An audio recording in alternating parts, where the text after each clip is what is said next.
Hai, aku Rachel. Saat aku masih kecil, ayahku bekerja sebagai kapten di kapal kargo dan sering melaut. Suatu hari, ayah tidak pulang ke rumah dan kami segera diberitahu ayah telah meninggal. Setelah itu, ibu harus bekerja keras. Ibu terus memulai bisnis, tapi semuanya gagal. Tak lama kemudian, kami kehabisan tabungan. Aku tidak tahu apa yang akan terjadi pada kami jika bukan karena Pak Howard. Dia adalah teman lama ayahku. Setelah kematian ayah, Pak Howard sering datang dan membantu kami. Tapi akhirnya, dia harus pindah ke Eropa untuk sementara waktu. Ibu mendapatkan pekerjaan lain. Ibu, aku bisa mencari pekerjaan paruh waktu dan membantu ibu. Jangan khawatir Rachel, ibu akan mengurus kita. Suatu hari, ibu mengundangku ke sebuah pesta perusahaan di kantornya. Namun, tidak ada seorang pun di sana kecuali kami. Perutku terasa mulas. Mengapa kita mengendap-endap? Kamu bisa menanyakannya nanti, sayang. Kemudian, ibu menutup mataku, memberiku tongkat pemukul, dan membawaku ke dalam kantor. Rachel, ada binatang berisi permen di depanmu. Hancurkan. Tapi aku tidak melakukannya. Ada sesuatu yang tidak beres. Ketika aku membuka penutup mata, alih-alih melihat binatang, yang ada di depanku adalah laptop bos ibuku. Pada saat itu, petugas keamanan masuk ke dalam kantor. Bos ibu bersama mereka, dan dia tampak sangat marah. Kamu tidak boleh ada di sini. Aku sudah memecatmu. Begitulah aku mengetahui bahwa ibu telah mencuri uang dari bosnya. Dia memecat dan menuntut ibu, dan itulah sebabnya ibu mencoba untuk membalasnya. Sebelum aku menceritakan apa yang terjadi selanjutnya, silakan like video ini dan subscribe channel Diari Pribadi. Ibu harus melakukan pelayanan masyarakat sebagai hukuman. Seolah-olah itu belum cukup, dia kehilangan hak asuh untuk sementara waktu. Rachel, maafkan ibu. Kamu akan tinggal di panti asuhan untuk sementara waktu. Ibu akan membawamu pulang ke rumah segera setelah ibu selesai di sini. Ibu sebaiknya menyelesaikannya dengan cepat. Aku tahu, aku terdengar sedikit kasar. Aku memang mencintai ibuku, tapi aku juga berakhir di panti asuhan karena rencana bodohnya, dan itu benar-benar membuatku kesal. Karena bosan, aku memulai sebuah blog video, dan itu membuatku menjadi musuh besar kepala panti asuhan. Semuanya dimulai pada malam hari setelah hujan badai yang dahsyat terjadi. Listrik padam, Putri menyamar-nyamar di luar jendela. Aku mendengar suara aneh, lalu aku melihat ke lorong, dan melihat seseorang menyelinap masuk kantor kepala panti asuhan. Aku segera mengeluarkan ponselku dan memulai siaran langsung. Hai guys, aku rasa ada perampok yang masuk ke panti asuhan kami. Ayo kita tangkap mereka. Aku membuka pintu, yakin bahwa aku akan memecahkan kejahatan abad ini. Namun, bukannya perampok, aku malah melihat kepala panti asuhan. Dia sedang memakan makanan kaleng untuk kucing dengan murung. Ternyata istrinya telah mengusirnya dari rumah, dan dia tinggal di kantornya secara diam-diam. Ups, itu sangat memalukan. Rachel, kamu telah mempermalukanku. Aku akan mengubah hidupmu di sini menjadi neraka. Namun, keesokan paginya, aku melupakan semua ancamannya karena sesuatu yang besar terjadi. Ayah datang ke panti asuhan untuk menjemputku. Wajahku memutih seperti salju karena ngeri. Itu kan aku pikir dia hantu, tapi ternyata ayah masih hidup. Aku mengeluarkan ponselku dan merekam sebuah vlog lucu untuk mengatasi rasa shock itu. Bagaimana kabar kalian? Kalian tidak akan percaya apa yang baru saja terjadi. Ayahku telah kembali dari kematian. Setelah aku sedikit pulih dari rasa shock, ayah mengatakan bahwa kesalahan besar telah terjadi bertahun-tahun yang lalu. Dia tersesat di laut saat berlayar dan dinyatakan meninggal. Aku tahu, ibumu sedang melakukan pelayanan masyarakat. Mari kita rahasiakan kepulanganku di antara kita untuk saat ini, oke? Ya, kita harus mempersiapkan ibu untuk berita seperti itu terlebih dahulu. Ayah membawaku ke rumahnya. Ketika kami sampai, aku melihat ada orang lain yang tinggal di sana. Ayah tinggal bersama dua anak laki-laki, Rick dan Noah. Kami dulu bekerja di kapal yang sama. Mereka beristirahat di sini di sela-sela pelayaran. Oh, jadi mereka juga pelaut? Ya, itu sebabnya kami semua mengikuti jadwal yang ketat. Ingat, kami bangun jam 5 pagi, lalu berolahraga, makan sarapan yang sehat. Wow, pelan-pelan. Apa aku sedang berada di camp anak laki-laki? Tolong beritahu aku kalau ayah bercanda. Beberapa tahun terakhir ini sangat berat, dan aku kehilangan selera humorku. Jadi tidak, aku tidak bercanda. Oh, baiklah. Sebelum aku lupa, kamu akan mencuci pakaian, bersih-bersih, dan memasak di sini. Oh, dia serius. Tolong bunuh aku sekarang. Ayah bertingkah agak mencurigakan. Aku mengingatnya sebagai orang yang baik dan penyayang. Tapi sekarang, dia tampak kasar dan menjengkelkan. Kemudian, dia berkata bahwa dia harus pergi untuk beberapa hari dan mengingatkanku untuk menjaga kebersihan rumah dan memasak makan malam untuk Noah dan Rick. Tapi begitu dia pergi, aku berbaring dan bersantai. Hari itu sangat melelahkan, dan yang aku inginkan hanyalah beristirahat. Keesokan paginya, aku bangun dan dengan tenang melakukan peregangan. Tetapi kemudian aku melihat sesuatu yang membuatku melompat dari tempat tidur. Ada bendera bajak laut di pintu kamarku, dan sebuah catatan dari Rick dan Noah disematkan di sebelahnya dengan sebuah pisau. Jika kamu tidak mencuci barang-barang kami dan memasak makan malam, kamu akan tamat pendek. Hatiku hancur. Tapi catatan itu juga membuat darahku mendidih. Ayah pasti membawaku pergi dari panti asuhan agar aku bisa menjadi pembantu gratis mereka. Apa yang harus kulakukan? Aku tidak bisa kembali ke panti asuhan. Direktur panti asuhan menyimpan dendam padaku. Aku tahu, aku harus bicara dengan ibu. Aku naik sepedaku dan bergegas menemui ibu. Ibu seharusnya sedang memungut sampah di taman kota saat itu. Dalam perjalanan ke sana, aku mencoba mencari cara lembut untuk memberitahukan kabar tentang ayah yang masih hidup kepada ibu. Tapi ketika aku akan menyeberang jalan, sebuah mobil melaju tepat di depanku. Hei bajingan, siapa mengizinkanmu menyetir? Kamu tidak boleh menerobos lampu merah. Lama kemudian, aku tiba di taman dan melihat ibuku memeluk Pak Howard dengan gembira. gembira. Aku tidak tahu kalau dia sudah kembali kota. Aku mendekat dan bertanya kepada mereka apa yang sedang terjadi. Sayang, Pak Howard baru saja melamar ibu. Setelah pernikahan, kami akan membawamu pulang dan hidup bahagia selamanya. Aku akan menjagamu, Rachel. Itu baru ide bagus. Pak Howard adalah pria yang baik. Sementara itu, ayahku bertingkah aneh dan jelas menyembunyikan sesuatu. Aku memutuskan untuk tidak memberitahu ibu bahwa ayah masih hidup sampai ibu menikah. Aku mengucapkan selamat kepada pasangan yang berbahagia itu dan kembali ke rumah ayah. Aku hampir sampai ketika aku melihat Alex. Dia adalah teman sekelasku dan orang yang paling baik di dunia. Aku sudah lama mengidolakannya. Mataku pasti telah berubah menjadi hati karena aku sangat mengaguminya. Karena aku tidak melihat ada mobil yang sedang parkir, aku menabraknya. Itu adalah mobil yang pernah kulihat di lampu merah di pagi hari. Dua orang pria jangkung keluar dari mobil itu dan dengan mengancam bergerak ke arahku. Sial. Ini akan menjadi hari terburuk dalam hidupmu. Kamu menggores mobil yang salah, Rachel. Sial, bagaimana mereka tahu namaku? Darahku terasa dingin. Aku tidak tahu apa yang harus aku lakukan sampai aku ingat bahwa aku memiliki rahasia preman-preman itu. Tidak, ini akan menjadi hari terburukmu. Aku melihatmu pagi ini. Jika kalian menggangguku, aku akan menceritakan semuanya di blogku. Atau lebih baik lagi, aku akan langsung melapor ke polisi. Orang-orang itu memutih seperti kertas dan segera mundur.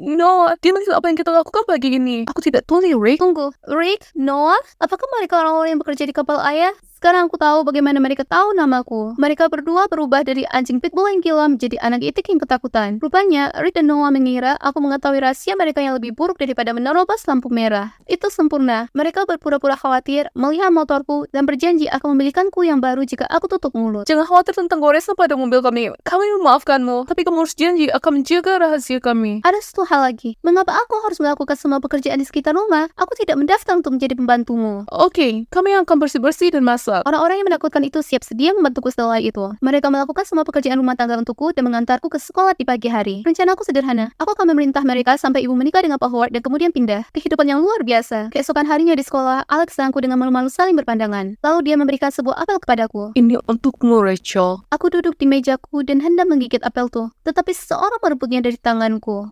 Kamu seharusnya memeriksa apakah apelnya beracun. Apakah kamu tidak baca cerita Snow White? Suara-suara itu, aku berbalik dan melihat Rick dan Noah di belakangku. Apa yang kalian lakukan di sini? Kami akan belajar bersamamu. Kamu lebih tua dariku. Bagaimana mereka bisa menerimamu? Seperti kami tidak bisa memasukkan beberapa dokumen, kami akan mengikutimu selama 24 jam sehari untuk memastikan kamu tidak membocorkan rahasia kami pada siapapun. Ngomong-ngomong, tidak ada yang salah dengan apelnya. Kamu bisa memakannya. Iya, tidak, terima kasih. Rick dan Noah tidak bercanda. Mereka benar-benar mengikutiku seperti dua bayangan. Mereka tidak akan meninggalkanku sendirian sedetik pun. Hal itu membuatku sangat kesal dan gelisah sepanjang hari. Kemudian, Alex mengirimiku pesannya menanyakan apakah aku ingin berjalan-jalan sepulang sekolah. Tentu saja aku setuju. Yang harus aku lakukan hanyalah menyingkirkan para pengawal psikopatku. Aku mencoba menyelinap pergi melalui jendela di kamar mandi perempuan, tapi Rick dan Noah sudah menungguku di luar. Usaha yang bagus, Rachel, tapi kami tidak akan meninggalkanmu sendirian. Lepaskan aku, bodoh. Aku ada kencan. Dengan si idiot Alex, dia menggoda semua gadis di sekolah. Dia tidak tepat untukmu. Aku menolak, tapi Rick dan Noah menyeret ke dalam mobil mereka dan mengantarku pulang. Aku ingin menampar mereka, tapi aku juga takut. Seberapa jauh mereka bersedia untuk menjaga rahasia mengerikan mereka. Mungkin suatu hari, mereka akan memutuskan untuk mengurungku di ruang bawah tanah. Satu-satunya cara untuk menyingkirkan Rick dan Noah adalah dengan mencari tahu rahasia mereka dan menyerahkannya kepada polisi. Malam itu, aku mencoba mengerjakan PR-ku, tetapi berakhir dengan membenturkan kepalaku ke meja. Matematika bodoh, mengapa kamu begitu rumit? Aku bisa membantumu. Yang mengejutkanku, Noah ternyata pintar. Dia hebat dalam matematika.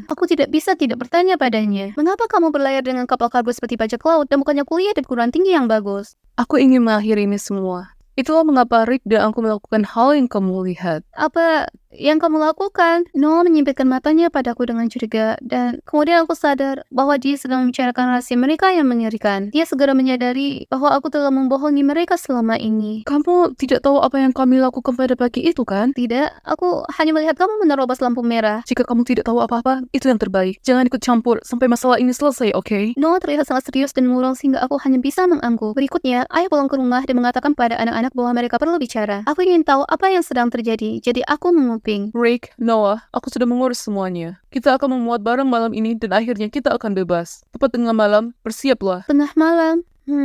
Aku harus ingat itu. Aku pura-pura tidur ketika ayah datang ke kamarku dan dengan lembut menepuk kepalaku. Rachel, maafkan ayah tidak ada selama ini, tapi ayah tidak akan pergi lagi. Mimpi indah. Dia mencium keningku dan pergi. Berikutnya, Rick dan Noah mengintip ke dalam kamarku. Tidak apa-apa, si pendek sedang tidur, dia tidak akan menghalangi. Segera setelah mereka pergi, aku menyelinap keluar rumah dan bersembunyi di bagasi mobil mereka. Tepat tengah malam, ayah dan anak duduk di dalam mobil dan pergi ke suatu tempat. Setelah mobil berhenti, aku dengan hati-hati keluar dari bagasi dan melihat bahwa kami berada di sebuah dermaga. Ayah, Noah, dan Rick sedang mengeluarkan beberapa kotak dari sebuah truk dan menaruhnya di atas kapal. Mengapa mereka melakukannya di malam hari? Itu sangat mencurigakan. Aku membuka salah satu kotak dan melihat pakaian-pakaian desainer palsu di dalamnya. Mereka menjual barang palsu, seperti bajak laut sungguhan. Salah satu kotak jatuh ke tanah. Aku mundur selangkah dan langsung menabrak ayah. Dia menjulang tinggi di atasku dan memelototi-ku. Rachel, apakah kamu mati-matai kami? Noah dan Rick muncul di sampingnya. Aku mencengkram ponselku dan mundur. Jangan mendekat. Aku akan menelpon polisi. Sayang, dengarkan ayah. Ayah punya waktu 1 menit. Ayah buru-buru menjelaskannya. Bertahun-tahun yang lalu, dia bekerja untuk Pak Howard dan mengangkut kargo untuknya. Namun, ternyata yang ada di dalam kontainer itu adalah pakaian desainer palsu. Suatu hari, ayah ditangkap dan dijebloskan ke penjara, sementara Pak Howard berhasil lolos. Teman ayah menjebak ayah, tapi itu pun tidak cukup baginya. Dia selalu jatuh cinta pada ibumu, Rachel. Setelah ayah masuk penjara, bajingan itu tidak membuang waktu. Dia mengatakan bahwa ayah sudah mati dan mencoba mencuri istriku. Setelah dibebaskan dari penjara, ayah ingin membalas Pak Howard. Saat itulah ayah mengetahui tentang Noah dan Rick. Mereka adalah anak yatim piatu, dan Pak Howard menampung mereka. Namun sebagai imbalannya, mereka harus menjual barang palsu untuknya. Kami tumbuh dewasa dan memutuskan untuk berhenti melanggar hukum dan mengubah hidup kami. Tapi Pak Howard marah dan berkata jika kami meninggalkannya, dia akan menyerahkan kami ke polisi. Kami memutuskan untuk bekerja sama untuk mendapatkan keadilan. Jadi kami mendapatkan barang-barang palsu dan dia menaruhnya di kapal mantan teman ayah. Sekarang, kita harus menelpon polisi. Rick dan aku pikir kamu melihat kami membeli pakaian desainer palsu dari mafia hari itu. Bagaimana aku tahu? Kalian tidak hanya mencoba menjebak Pak Howard. Telepon dia dan ibumu dan minta mereka datang ke sini. Maka kamu akan tahu siapa di antara kami yang jadi penjahatnya. Aku memutuskan itu adalah ide yang bagus. Ayah dan teman-temannya bersembunyi dan aku menelpon ibuku dan mengatakan bahwa aku dalam masalah. Beberapa menit kemudian, ibu tiba di dermaga bersama Pak Howard. Rachel, apa yang kamu lakukan di sini? Begini saja, hantu ayah membawaku ke sini. Kemudian, ayah keluar dari tempat persembunyiannya. Ibu langsung pingsan karena terkejut, tapi Noah menangkapnya tepat waktu. Pak Howard menjadi putih karena marah. Apa? Mengapa kamu tidak membusuk di penjara? Lihat sayang, dia tahu bahwa aku masih hidup selama ini. Sekarang aku tahu ayah tidak bohong. Aku segera menelpon polisi. Polisi menggeledah kapal Pak Howard dan segera menangkapnya. Aku menyiapkan semuanya. Ayolah, aku tidak bisa melakukan pertunjukan seperti itu. Ini lebih keren dari film manapun, benar kan? Oh, lihat, ibu sudah bangun. Maafkan aku bertunangan dengan temanmu karena aku pikir kamu sudah meninggal. Oh, tidak apa-apa. Ayo kita pulang. Penjahat itu dihukum dan keluargaku bersatu kembali. Rick dan Noah masih di bawah umur saat Pak Howard memaksa mereka bekerja untuknya. Jadi, mereka tidak masuk penjara. Aku akhirnya memutuskan untuk berkencan dengan Alex. Tapi, kisah cinta kami berakhir sebelum sempat dimulai. Aku memergoki brengsek itu mencium gadis lain. Rachel, kamu tidak marah padaku kan? Oh, aku tidak, sayang. Tapi saudara-saudaraku, iya. Aku menjentikan jari dan Noah dan Rick muncul di sampingku. Alex berlari dengan ekornya terselip di antara kedua kakinya dan kami bertiga tertawa terbahak-bahak. Kalian bebas sekarang. Apa yang akan kalian lakukan? Aku akan kuliah. Aku juga. Kampus mana yang menginginkanmu? Kamu bodoh. Setidaknya aku tampan. Kami terus-menerus bercanda. Tapi masing-masing dari kami tahu bahwa mulai sekarang, apapun yang terjadi, kami akan saling mendukung.